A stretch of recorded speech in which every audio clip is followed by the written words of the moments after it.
जय श्री कृष्णा दोस्तों।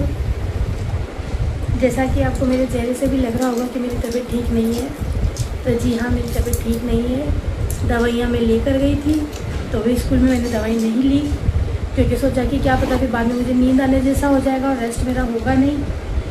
तो इसीलिए अभी मैं आई हूँ और अब सोच रही हूँ कि दवाई भी ले लेती हूँ। सच कह रही हूँ, इतने टाइम से मुझे बरसात का इंतज़ार था और बरसात के आते ही मेरी तबीयत ख़राब हो गई।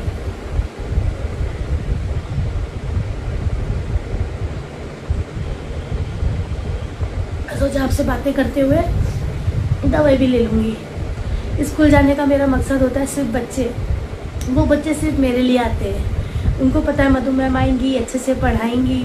अगर मैं आज नहीं जाती, मैंने बच्चों से भी यही पूछा कि बेटा अगर मैं आज नहीं आती तो आपको कैसा लगता, तो वो भी यही बोले हमको अच्छा नहीं लगता। फिर मैंने बोला बेटा आज मेरी तबीयत ठीक नहीं है, तो आज आप तंग भी मत करना, शैतानी भी मत करना, ज़्यादा शोर मत करना, क्योंकि मैं चिल्ला भी नहीं पाऊँगी। तो उन्होंने इतना कोऑपरेट किया और बस बोल रहे थे मैडम आप दवाई ले लो, आप दवाई ले लो। तो मैंने भी उनसे बस यही बोला बेटा घर जाके ही दवाई लूँगी, नहीं तो मुझे यहाँ नींद आ जाएगी। तो एक बच्चा बोलता मैडम आप सो भी जाना। मैंने कहा नहीं बेटा, मैं यहाँ सोने के लिए नहीं आई हूँ, आपको पढ़ाने के लिए आई हूँ। तो बस सोचा चलो आपसे बात भी कर लूँगी और दवाई भी ले लूँगी। आप लोगों से बात करके अपने मन में जो होता है वो मैं आपको साथ शेयर करती हूँ, तो मुझे अच्छा लगता है। और सच भी है, अगर मैं छुट्टी ले लेती, घर में रहती, तो सोती रहती सर पे पट्टा बांध के, विक्स लगा के, और शायद मुझे और बुखार भी तेज़ हो जाता। पर स्कूल में गई, अपना काम किया, हाथ पैर चलते रहने चाहिए इंसान के। ये मुझे सबसे बड़ा सबक इस ज़िंदगी ने दिया है। तो बस इसीलिए मैं चली गई। मैंने कहा घर में रहूँगी तो सोच सोच के रहूँगी, क्योंकि वो है ना, जब मैं बीमार होती थी ना तो वो मुझे कहते थे मधु स्कूल मत जाना, और मैं बाहर से मंगवा दूंगा, मैं होटल से आते हुए तुम्हारे लिए खाने का लेके आऊँगा, दवाई लेकर आऊँगा। तो मैंने सोचा इससे अच्छा तो मैं स्कूल ही चली जाऊँ, तो कम से कम मैं स्कूल में जाऊँगी, बच्चों के साथ में रहूँगी, मेरा मन भी लगेगा।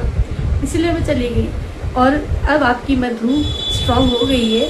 बस कभी कभी याद आती है तो आंखें भर आती है। और ये तो अजीब है ना कि जिस इंसान के साथ मैंने 25 साल निकाले, तो वो तो मेरे रोम रोम में है, और उनकी हर एक बात मुझे याद आती है, हर पल याद आती है, एक एक क्षण याद आती है।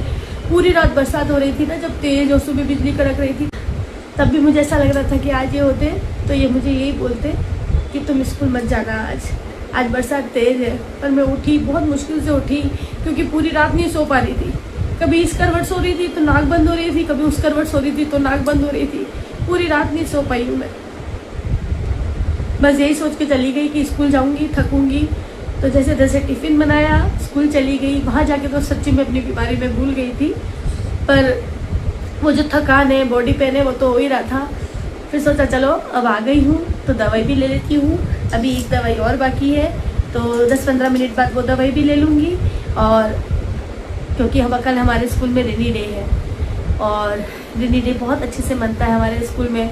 तो मैंने सोचा कि अगर मैं दवाई ले लूँगी तो जल्दी भी ठीक हो जाऊँगी। मुझे बहुत क्रेज़ रहता है बच्चों के साथ एंजॉय करने का। बच्चों में मैं अपनी खुशियाँ ढूंढ लेती हूँ, बच्चों के साथ अपना बचपन भी जी लेती हूँ। तो दोस्तों आप बताइएगा मैंने स्कूल जाके सही किया या गलत।